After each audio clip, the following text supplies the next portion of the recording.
pasarles a ese grupo el número del profesor de práctica que le corresponde para que lo agregue. Y a partir de ahí, para las clases prácticas, cada profesor de práctica se va a manejar con su alumno, con su grupo de alumnos.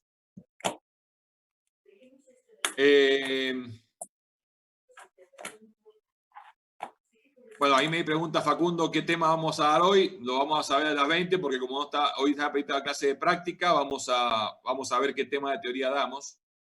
Así que también, esto es minuto a minuto. Me encantaría poder decirles, pero bueno, esta tarde lo vamos a ver antes de empezar, no se preocupen. Va a estar vinculado con temas generales del inicio del comienzo, de la primera semana. Alguien me manda por el chat que no se escucha muy bien, que por favor apaguen los micrófonos. Mica, por favor, apaga el micrófono o anulalo.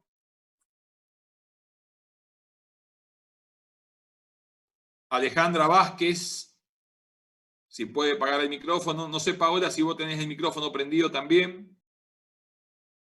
Hay un usuario que se conecta bajo el nombre Saulo. No sé si es su nombre o su red. Agustina, también tenés el audio abierto. Dani, también tenés el audio abierto. Bueno, bien. Tenemos 95. No hace falta a este minuto, siendo las 15, casi 15, o 15:12 más precisamente. No tenemos más gente que 100, con lo cual en principio arrancamos por acá. Bien. Vamos a ver entonces quién quiere hacer su primer pregunta. Y a ver, que el que quiera hacer la pregunta libere, diga yo, y yo lo voy habilitando. Yo, profe. Sí, Sofía. Diga, Sofía. Tengo una pregunta de lo que vimos ayer del diseño o sea, de los pasos para poder hacer el diseño de la muestra. En el 3, que era designar cuál era la condición de excepción, o sea, el umbral de error que voy a aceptar. Sí. ¿Ese umbral de error se determina mediante criterio o también hay métodos estadísticos para determinarlo? Responde un poco a la regla general de lo que decíamos, que cada autor va a estipular cuál sería el método estadístico, pero en definitiva siempre va a responder a criterio. Digamos, siempre va a ser a tu criterio, en función al conocimiento del cliente y en función a la experiencia con el cliente, en función al universo con el que estás trabajando, en función a los riesgos que presenta ese universo, con lo cual, si bien vos como contadora podés adoptar el criterio de un autor, es porque lo considerás que coincide con el tuyo, ¿sí? No vas a seguir a nadie a ciegas. El criterio tiene que ser el tuyo. Que te sientas identificada con el de un autor, perfecto, no hay ningún inconveniente. En ese caso, tu criterio va a estar más avalado, porque no solamente es el tuyo, sino que encima también el de un autor especialista en la disciplina. Ah, claro. Bueno, gracias, profe. Pero siempre, todo es en función a criterio. No hay una receta, por eso mismo decíamos que una de las características que tiene la auditoría es que son programas de trabajo a medida, ¿sí? Como son programas de trabajo a medida, justamente no tengo que seguir ninguna receta. Son a medida y en función a mi criterio. Bueno, gracias, profe. De nada, Sofi, si querés ahora apagar tu micrófono. Alguien preguntó por el chat qué pasa con la mesa especial. Vuelvo a decir lo mismo. Esto termina decidiendo la facultad y la facultad está resolviendo cosas más urgentes, como es dar la clase hoy, no la mesa especial de la primera semana de abril, donde no sabemos ni siquiera si vamos a poder salir a la calle. Hoy por hoy no hay decisión sobre las mesas especiales, con lo cual, si no hay decisión, todo sigue como hasta que se modifique, ¿sí? Para nosotros sigue siendo el 1 de abril, es decir, no hay cambio. Aparentemente, y esto acá comenzamos en el mundo de las apariencias, no sé si Agustín Saba está escuchando, pero se cubrieron los 100, habría que mandar la segunda invitación, Agus.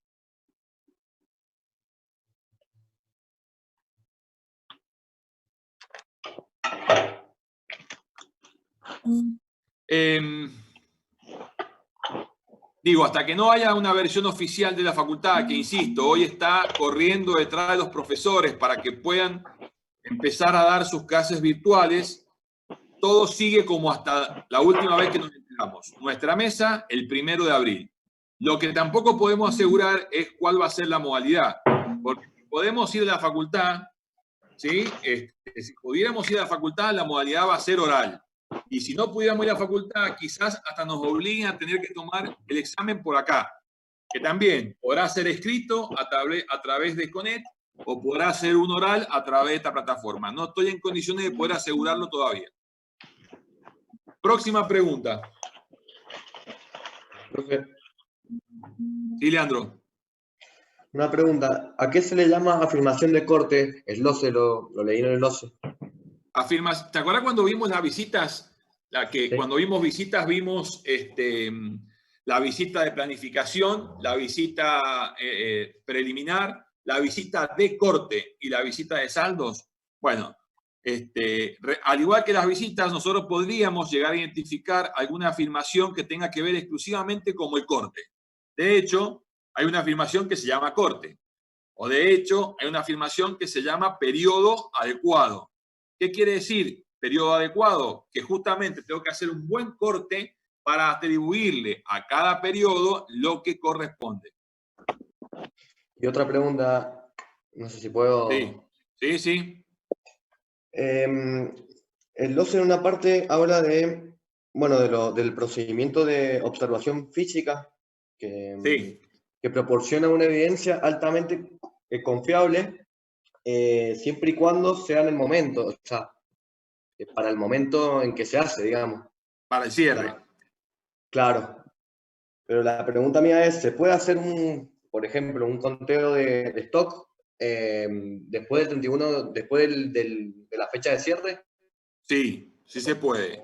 En realidad, ¿qué dice el LOCE cuando habla de la inspección ocular o la observación directa de un recuento?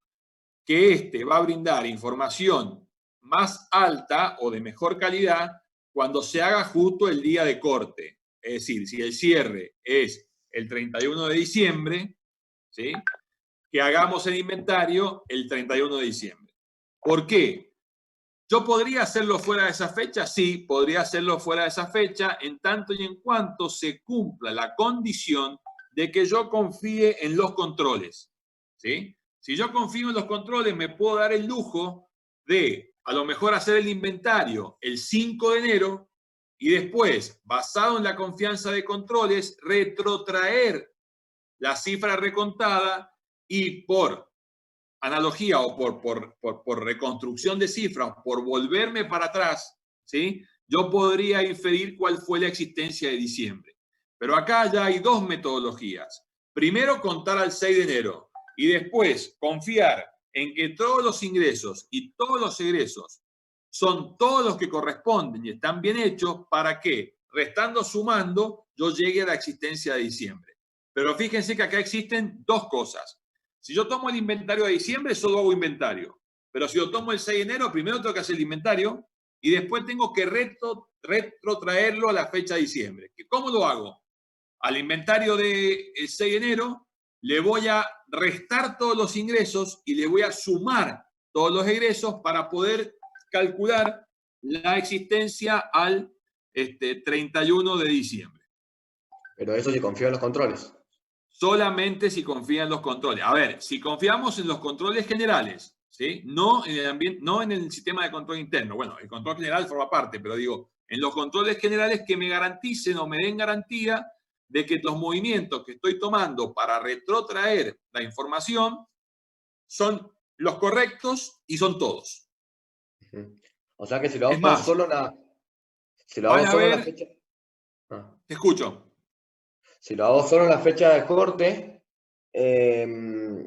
ya con eso me alcanza. Si es en la fecha de corte, me alcanza como prueba confiable. Sí, por supuesto. Es más, ya lo van a ver en el primer práctico de caja y bancos, que en el práctico de arqueo, el arqueo se toma en lugar del 31 de diciembre el 4 de enero. Y la contabilidad está actualizada hasta el 2 de enero. Entonces, yo tomo el arqueo el 4, pero para retrotraerme del 4 hasta el 2, sumo y resto los movimientos que hubieron. Y después, del 2 al 31, me retrotraigo con la contabilidad. Entonces digo, a tu pregunta original, ¿se pueden hacer las inspecciones oculares fuera de la fecha de corte? Sí, en tanto y en cuanto confíen en los controles generales. Bueno, muchas gracias, profe. De nada, Leandro, te invito a que cierres el micrófono. ¿Y qué otra pregunta tenemos? Profe, ¿puedo hacer una relacionada con eso? ¿Perdón? ¿Puedo hacer una ¿Agustín? pregunta relacionada con eso? Sí. Bueno, siguiendo el ejemplo que decía Leandro, entonces deberíamos también hacer algunos procedimientos de cumplimiento para poder confiar en esos controles y para también saber que lo que nos dicen de entrada y salida justamente es confiable, ¿no? Sí, en realidad, al momento de la planificación, vos vas a evaluar los controles generales y después el sistema de control para ver si hay algún control puntual en el que además pueda confiar. Para eso que vos estás diciendo, aplica exclusivamente el evaluar el control general, ¿sí? Yo podría confiar en el control general y a lo mejor en algunos controles particulares no, ¿sí? Pero es correcto. Para yo poder hacer lo que preguntaba Leandro, primero debí validar, o al menos debí relevar e indagar acerca de si los controles generales daban las condiciones mínimas de seguridad para que yo pueda aplicar procedimientos en fecha de desfasada. Bien, bien, porque claro, también debería ver la dimensión de la empresa y el equipo que tengo para poder afrontar a ese momento el reconteo físico o no. Por supuesto, por supuesto. Gracias. De nada, Agustín. ¿Quién más? Profe, yo tengo una pregunta. ¿Eugenia? Recién. Eugenia, vamos con Eugenia. ¿Qué pasa si no confío en los controles generales? ¿Lo puedo tomar o no? ¿Puedo retrotraerme al inventario?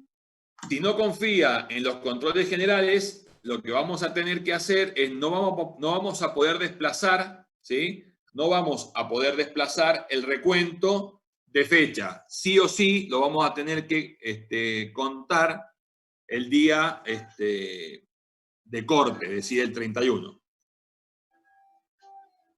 Les pido a todos los que se conecten en la segunda reunión que cierren sus micrófonos. Pamela, Dayana, por favor, cierren sus micrófonos. Gracias. Ahora sí. Euge, ¿quedó correspondida? Sí, gracias. Perfecto. Emiliano, seguías vos. Profe, la evaluación de los controles lo tenemos que hacer antes de la fecha de corte, ¿verdad? Claro, no te olvides que la evaluación de los controles, cuando pusimos en el pizarrón la recta del tiempo, sí, la evaluación de los controles era antes del cierre para saber si mi enfoque de auditoría podía o no basarse en los controles. Bien. Entonces, digamos, yo siempre tengo que hacerla antes de las inspecciones oculares, que son o a la fecha de cierre, a la fecha de corte, o muy cercanas a ellas, ¿sí? Ok. Bien, gracias, profe. ¿Qué implicaría? Y tu pregunta me viene bien o me hizo dar cuenta de algunas cosas. Por ejemplo, ¿por qué me sirve hacer la evaluación de controles antes? Porque si la empresa tiene un control llamado inventario y este control funciona muy bien, yo, en lugar de ir a observar el inventario, voy a tratar de evaluar el inventario que hacen ellos. Si confío, tomo el inventario que hacen ellos y simplemente analizo las excepciones.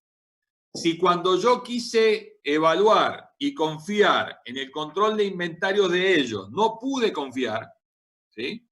Entonces voy a tener que ir a observar el inventario desde otro lugar. Excelente, profe, gracias. Bueno, acá me avisa la aplicación que a diferencia de la primera reunión, otra vez estamos con tiempo de corte. Repetimos lo que hicimos ayer. Es decir, si se cae la sesión, vuelvo a mandar una invitación para volverse a conectar. ¿Estamos de acuerdo? Profe, ¿puedo hacer una Diga, consulta? Gonzalo.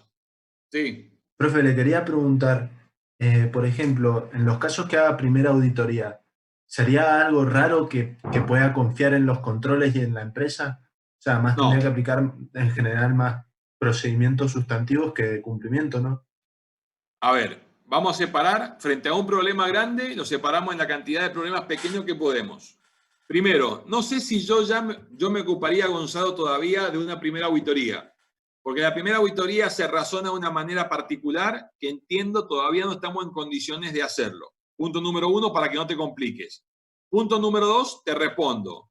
Aún cuando sea primera auditoría, yo podría confiar en ciertos controles como consecuencia de que me designaron en octubre y yo tuve 2 meses para planificar. Yo podría confiar en controles. ¿Sí? Ahora, a tu segunda afirmación digo, en una primera auditoría, ¿van a haber más procedimientos sustantivos que de cumplimiento? Depende si puedo o no confiar en los controles, pero desde ya te digo que sí, porque todos los controles vinculados con cuentas de resultados, por más que confíe, no van a ser suficientes para levantar la limitación de alcance que implica no haber sido auditor el año pasado. ¿Me sigue? Gracias, profe. Sí, sí. Pero igual te pido una cosa, no te compliques todavía con primera auditoría. Estudia la auditoría como si fueran auditores recurrentes. Sobre el final del cursado, vamos a hablar de primera auditoría. Ok, profe, gracias. De nada. ¿Alguien más? Yo, Sí. profe. Vamos con Agustín. Sí, yo te había hecho llegar una duda sobre la determinación del error de aceptable, algo parecido a lo que te preguntaron primero. A ver, recordámela, por favor. Que era si tenía algo que ver con la designación o la definición Sí. de la significatividad. A ver, ¿se acuerdan que ayer decíamos que teníamos la recta del tiempo, donde habíamos puesto toda la columna vertebral de auditoría? Y esta semana lo que estamos haciendo es agarrar cada vértebra y sumergirnos a la mayor profundidad posible para estudiar esa vértebra, ¿sí? Bueno, ayer lo hicimos con muestreo, ¿sí? Cuando determinamos el máximo error tolerable o el nivel de excepción máximo que yo voy a aceptar, ¿sí? Eso es para muestreo. No tiene nada que ver con la significatividad, aunque pudiese estar alineado. ¿Me explico? Sí, sí. ¿Por qué? Porque yo podría sacar una muestra para ver un rubro de los no significativos, pero que por rotación de énfasis me tocó ver. Con lo cual, ese rubro completo no entraría. Pero yo igual voy a sacar una muestra porque por rotación de énfasis me toca verlo este año. Entonces, en ese caso particular, el margen de error de este rubro no significativo no va a tener nada que ver con la significatividad. Ahora, si nos referimos al rubro créditos, donde yo tengo que auditar con una determinada materialidad o significatividad, ahí sí va a tener que haber algún tipo de relacionamiento o de coherencia, aun cuando son dos cosas distintas. Buenísimo, muchas gracias. Bárbaro. Rocío. Sí, profe. Diga. En cuanto al libro, cada vez que expone un tema, digamos, SLOCE hace un paralelismo con las normas internacionales. Correcto. Y las va citando. Sí. ¿Hay que saberla a cada una de las que están citadas ahí? Sí. O tener una idea general.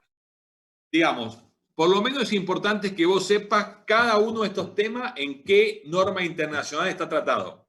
Después vas a ver que a lo largo del cursado, en algunas nos metemos y en otras no. Pero por lo menos es importante destacar que vos sepas cada tema teórico que estás viendo, por ejemplo, circularización, ¿en qué norma internacional está? Muestreo, ¿en qué norma internacional está? ¿Por qué? Porque el día de mañana, cuando vos te vengas a buscar como auditora para auditar un balance de una empresa pública, vos vas a tener que saber a dónde recurrir para saber, para saber qué dice la norma. Y es más, hasta es un muy buen ejercicio, aunque sea para un tema, leer la norma local o lo que dice SLOCE y leer la norma internacional, porque ahí se van a dar cuenta que no difieren, ¿sí? Que esta puede ser más detallada o ir más a profundo, pero que en la esencia son prácticamente lo mismo. Siempre hablando de normas internacionales de auditoría. No pasa esto con normas internacionales de contabilidad. Bien. Y otra cosa, profe. Sí. En cuanto a la afirmación de veracidad, Aparte de la existencia de la propiedad, que usted lo dijo en clases, habla de una autorización. También, acuérdense que yo dije que nosotros vamos a trabajar fundamentalmente con 4 o 5 afirmaciones, pero que si yo descomponía todas ellas, podríamos llegar hasta 50 si quiero. Bueno, esto de autorización es parte de esa decomposición. Dentro de veracidad tengo la que más vamos a trabajar, existencia. La segunda es propiedad, que generalmente lo aplica para bienes registrables. La tercera también es autorización, porque en algunos casos la existencia está con la autorización. Por ejemplo, un permiso, ¿sí? Yo tengo derecho a alguien si alguien me autoriza a hacerlo. Entonces, en ese caso, la veracidad es sinónimo de autorización. Bien, perfecto, gracias. De nada, aprovechemos a chequear. En la otra reunión está Dayana y Juliana. ¿Están escuchando bien? Si quieren, ¿escuchan bien? Sí. Perfecto. Era para chequear nada más. Si se llega a caer la reunión, volvemos a mandar las invitaciones. Otra pregunta. Profe, yo. Dice. Me quedó una duda en cuanto a la carta de gerencia, se me confundió ayer. Quería ubicarla en el esquema que habíamos hecho el sábado. ¿Dónde estaría? Si sería como el final de la ejecución o ya forma parte de la conclusión. Es justo el punto de inflexión. ¿Por qué? Bien. Porque, a ver, ¿por qué es justo el punto de inflexión? Porque no se olvide que la carta de gerencia es un procedimiento de auditoría, ¿sí? Armar el contenido de la carta, discutirla con el presidente, con el director administrativo, con el gerente administrativo, con quien fuese. Todo eso forma parte de la ejecución. Es un procedimiento de auditoría solicitar la carta de gerencia. Y cuando yo tengo la carta de gerencia firmada en mis manos, esa es una evidencia válida y suficiente. Y recoger evidencia válida y suficiente es parte del proceso de ejecución. Ahora, ¿es este el último proceso de ejecución? Sí, este debería ser casi el último, con lo cual ya se empieza, no son divisiones tajantes, con lo cual algunos autores podrían decir que la obtención, no la preparación ni el pedido, sino la obtención de la carta de gerencia ya está formando parte también de la conclusión. Lo importante que tienen que tener ustedes es saber que está al final, que debe tener casi la misma fecha del informe, no casi, la misma fecha del informe o muy cercana, dice el 12, ¿sí? Y que si la obtengo con fecha anterior, hay un periodo de tiempo que no me cubre. Bien. No sé si quedó respondida. Sí, ahí está. Gracias. Y acá, Gise, te va a pasar lo siguiente, es decir, para todas aquellas corrientes de autores que hacen pie en la carta de gerencia como procedimiento de ejecución y evidencia, la van a defender como que es parte de la ejecución. Y para todos aquellos que se paran en el hecho de que la carta de gerencia es una de las últimas cosas que se hacen, la va a tener la conclusión. En realidad, ubicarla en una o en otra nos sirve para esquematizar la columna vertebral. Lo importante es que la entienda y que la obtengas. Y en cuanto a los legajos, la carta de gerencia va en el resumen de auditoría. Bien, gracias. ¿Por qué? Porque es un buen resumen de todas las manifestaciones que la gerencia hizo. Listo, gracias. Profe. Bueno, de nada. Se está por caer la sesión, volvemos a mandar la invitación, de que se caiga, y como hay menos de 100, pueden entrar todo con la invitación que mandemos a esta reunión. Diga. Profe, que tengo una pregunta de este tema. ¿Las etapas estas del proceso podrían superponerse o sí se termina la planificación y después empieza la ejecución? De hecho, se superponen porque una de las características de la planificación es continua. Es decir, yo planifiqué, después ejecuto procedimientos. Cuando no logro terminarlos,